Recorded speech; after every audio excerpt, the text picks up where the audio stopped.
All right, we're live.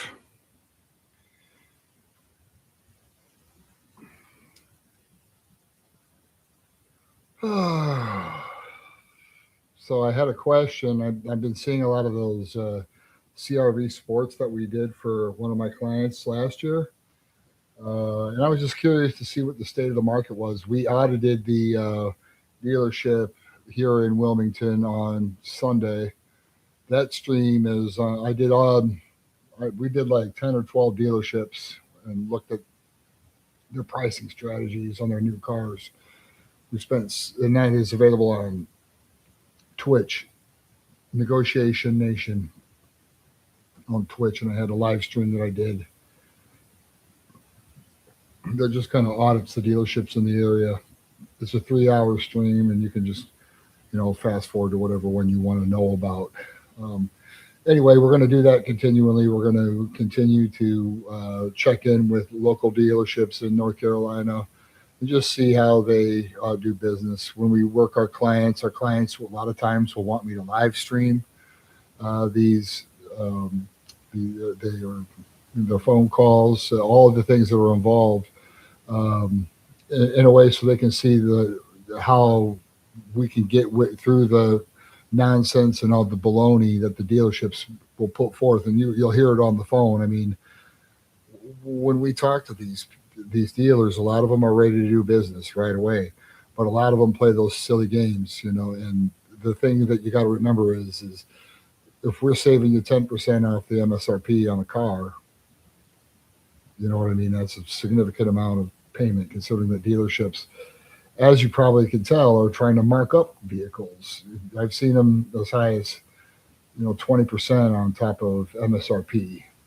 I mean, that's rare, but I mean, it's not uncommon to see 10% over MSRP in add-ons, which I mean already puts you at a disadvantage. Already puts you at a disadvantage. The reason being is that used car prices are starting to correct themselves, and the semiconductor shortage is no longer an issue. As a result, you have used car inventory. Since the vehicle inventories have been perfectly fine as of last year, as of 2025, and really 2024, you know, now we're starting to see more and more inventory. So we're going to take a look at um, the market on the 2026 Honda CRV right here, the hybrid. And we just want to get an idea of what the pricing strategies are. Honda, okay. It's a CRV. That's their number one vehicle right now, number one seller. I mean, it's a nice size. It's one that really does. Um, Let me make sure I got the. And we're just going to look in North Carolina.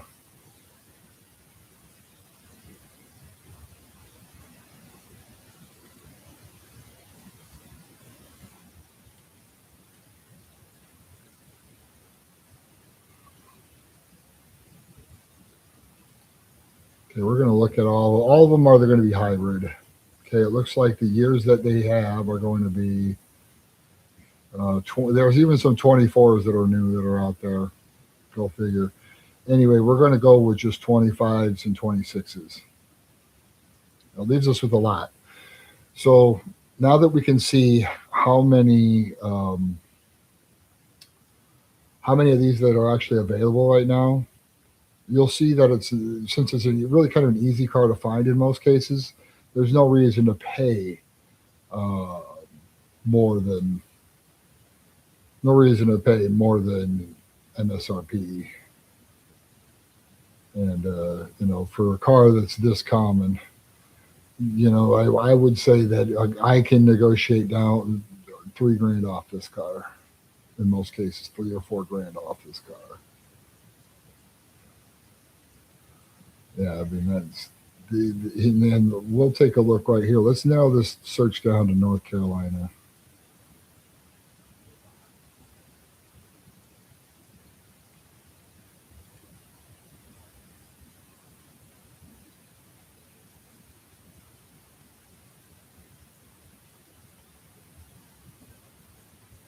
All right, yeah, so we are.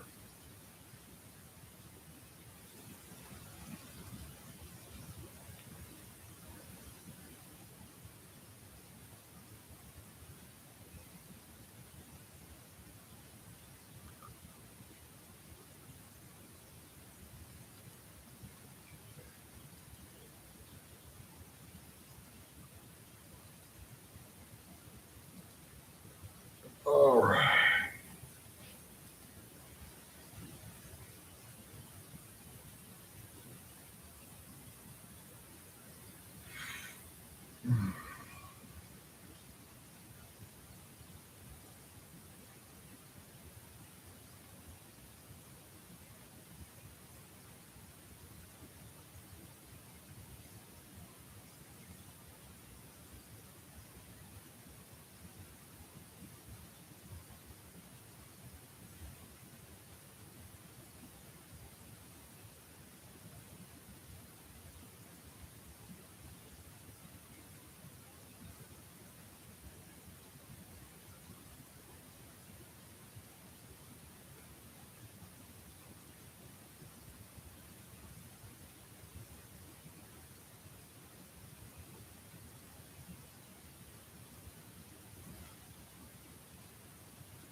There it is. Good.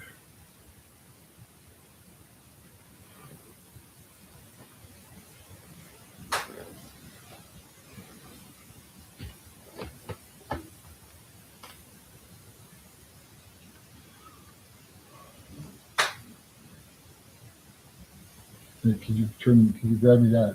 Tell me that remote. Thanks, bud.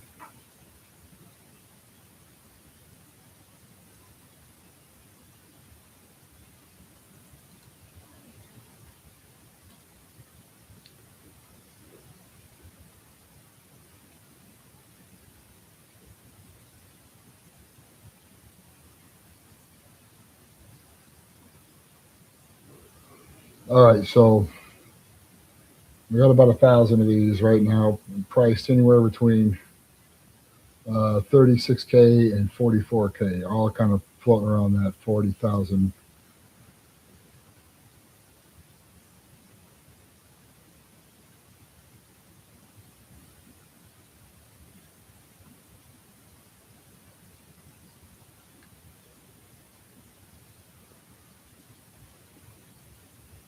Okay, so we've got a CRV Sport L right here. Okay, so the dealership here in town in Wilmington is selling this one for over MSRP. Here's one that they're selling for, that they're selling in, what dealership is this? This is in Fletcher, North Carolina. So that's essentially what I would do is I would just, I've tried to negotiate. I've tried to send them numbers, from other dealerships if I found a better deal. I offered the dealership here in Wilmington to match those numbers, and they didn't. They didn't want to. They didn't want to entertain that. So, that says a lot. I mean, obviously, if you want to save money, you want to get a good deal on a new one, I would say, negotiate over the phone with any of the dealerships. Your dealerships in town. Your Kia dealership, your Honda dealership, um, Cadillac dealership. Uh, I would say the Chevrolet dealership. All those four right there. Maybe even the Nissan dealership. You want to make sure that you're negotiating over the phone or over email with those to ensure that you're going to get the best possible deal there. They just mark up their cars, so basically you're already at a disadvantage if you sit down and they're showing you numbers that are $4,000 higher than sticker. You're starting at a higher point, so they'll still sell the car at under MSRP in a lot of cases, and if they don't, there is somebody that will. Usually, we can get um, three to 2,500 to, in some cases, we got $7,000 off a truck. We just basically got a Tacoma, 2024 Tacoma, limited package, loaded with 4,000 miles on it for $40,500. Shipped right all, and these are shipped to your address. Um, you don't have to drive to to the dealership. In most cases, you can just they'll bring the car to you. This is just where the industry is right now. There are dealerships that don't do business that way, and that's fine. But there are a lot of dealerships that really do care about hitting those manufacturer numbers, and they're not afraid to snipe deals away from other markets. They know that volume creates growth.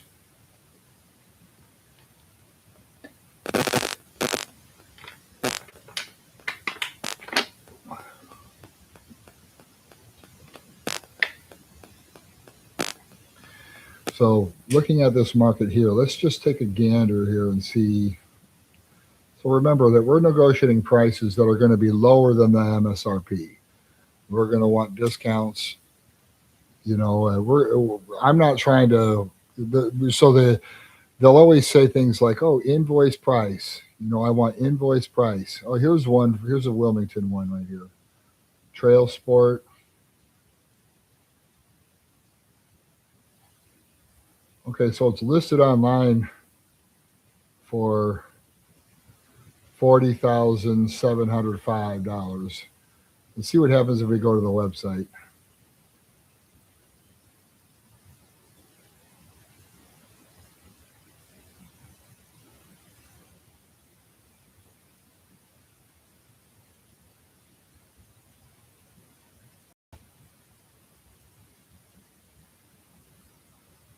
Hmm.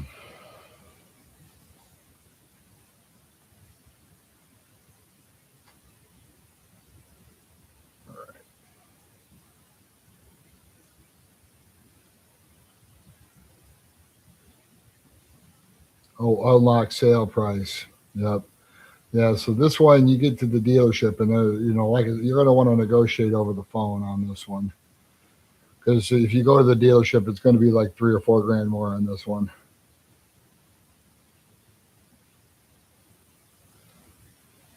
So you got to put all your information in there, and then it tells you the price, and the price includes a $4,000 add-on.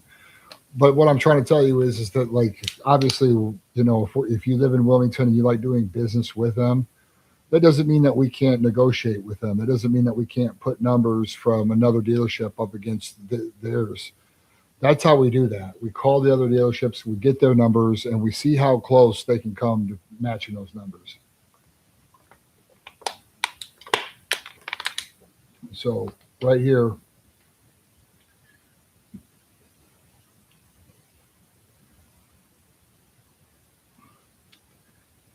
right. So let's take a look at what we would do is we would just call one in another city. So say we would call this one in Morehead City. In right here, it's $40,630 is what the price is, and that's MSRP of 41,355. Now, normally, what I would be able to do on something like this is $300 to $3,500 off, maybe a little more. I don't know. We would certainly do our best to get more, but these are not rare cars anymore. There's no reason to ever pay over sticker price, but we would just call them and we would ask for for their best deal, and then we would just shop it and say, hey, we'll come and buy yours, but this is what we'll pay. And they'll either say yes, or we'll just buy it from the one that gave us the price. Because look at, we've got over 1,000 CRVs, or I'm sorry, we got 386 CRVs in North Carolina that are brand new, that are hybrid. That's just the hybrid, right? So we can get gas ones too, but I mean, these are not rare by any stretch of the imagination. They're one of the most commonly found cars out there. Um, But yeah, I mean, when we get the discounts too, I'm also telling you that this is the discounts before rebates. I can't stress that enough. If there is a rebate on a car, we get that on top of our 3,500 or maybe even $4,000 off. We just have to find a dealership that's willing to give one of these away. See, what people don't realize is that dealerships, that high volume dealerships, ones that sell a lot of new cars every month, they're willing to sell cars out of the market whenever they come up, and they're willing to, whatever their stipend is for hitting their respective manufacturer sales numbers every single month. They have a number. Let's say the Honda dealership has to sell 50 Hondas that month. Well, some dealerships are way more aggressive about hitting those numbers. They're willing to go because they're going to get paid out for every car that they sell. Say they get so, they hit that number, they get like another $1,000 a car. Let's just say, when you sell 50 cars at $1,000, it's another $50,000 for the sales department. So that gives you a lot of wiggle room, right? The idea for a dealership is to sell a lot of volume because money is not just made on the car. It's also made on the financing in the back, when you sign the paperwork with all the back end products they sell you, like warranties and gap insurance and that sort of thing. Dealerships make a lot of money off that. They make a lot of money off of interest reserve, which is where they mark the points up. They make a lot of money in their service department. The service department is where the money is really made at a dealership. That's what keeps the lights on, is the service, and it's beneficial for a sales department to sell a lot of new cars. And when you realize that they'll bring out a sheet and it'll say like invoice price on a sheet. That's what the dealership. That's the difference between what the manufacturer and the dealership gets. So let's say that invoice price on this Honda CRV Sport L.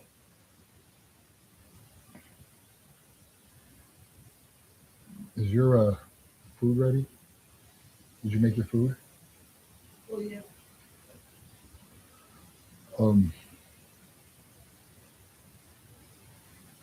so let's say that there's a $1,200 or $1,300 markup. Well, what they also don't tell you about is that what they also don't tell you about is that there's a dealership gets additional money from a manufacturer on a car too. It's like holdback, it's called. So, and advertising costs, and those vary. So that's what, like, invoice price is like the the price that usually salesmen get paid commission on, but they don't want to. At really good competitive dealerships, they'll pay you on holdback too, which is the real price that a dealer gets their car. Now, a smart sales manager will also say, "Hey, if I hit 60 cars and all of a sudden I get paid $1,000 on, my accelerator goes from 1,000 to $1,200." The dealership then says, we're going to make it 1,200 per car at 600 at 60 cars rather than um, 1,000 at 50 cars. So you get paid. They know they're not afraid to lose $2,000-3,000 on the front end of a car deal. They're not. So the idea that we can't drive these prices down on vehicles, especially ones that where there's an abundance. That's why I'm not afraid to call Texas. I'm not afraid to call Atlanta. I'm not afraid to call Charlotte.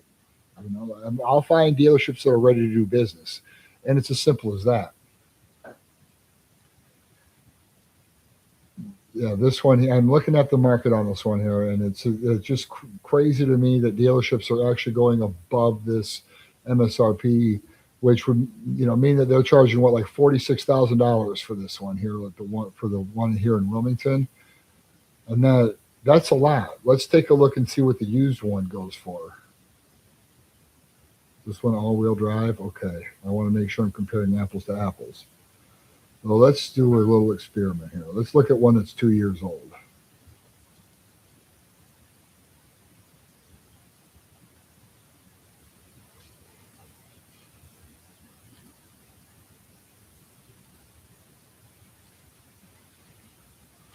Okay, so there's 54.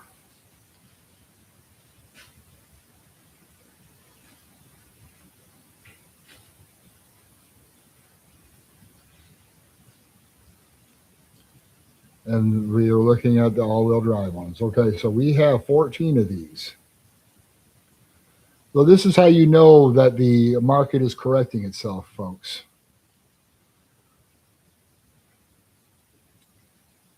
So the new one that we're looking at is a $40,000 vehicle. But look at what these 24s are going for with the kind of mileage that people have put on cars nowadays. Look, I mean, we're seeing prices, the resale value is still very good on a Honda, right? Like it's going to be good even before all the COVID crap. But look at this. I mean, we're compared to what this is 10 grand lighter than what's on a new one. So when they say that the cars hold their value more and all that sort of stuff, they do hold their value because they're Hondas, but it's certainly cheaper in today's market to buy a a 2024 with 30,000 miles on it than it is to buy a new one. If you're paying over sticker, especially, if you're paying over sticker, especially. But the point is that you could even in most cases, if you bought a 2024, here's one for 34,000. I'm getting you a brand new one for 30, what 38, 37, 38,000. So for a couple grand more, you got a warranty that starts completely over in 36 months. So that's where it kind of doesn't make as much sense. But we can always, I've seen them cheaper. I mean, if you're looking to save even more, like if you're trying to, I'm seeing ones yeah, sure. Yeah, no problem.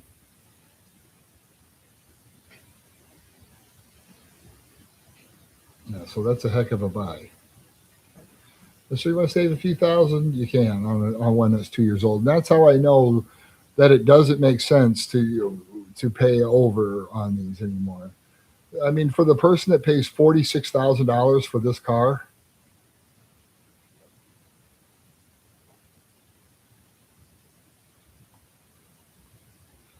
I mean that's just for the person that pays 46,000 for this. It doesn't make sense.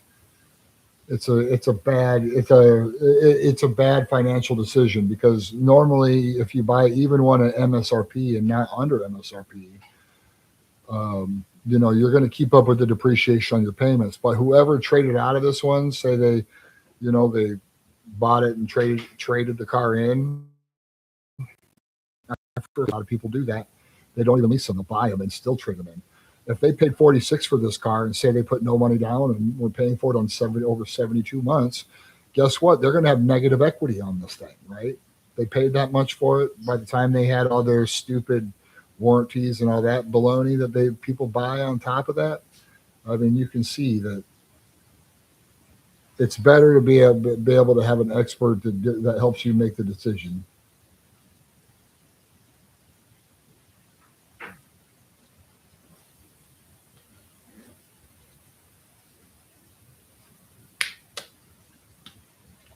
What are you up to?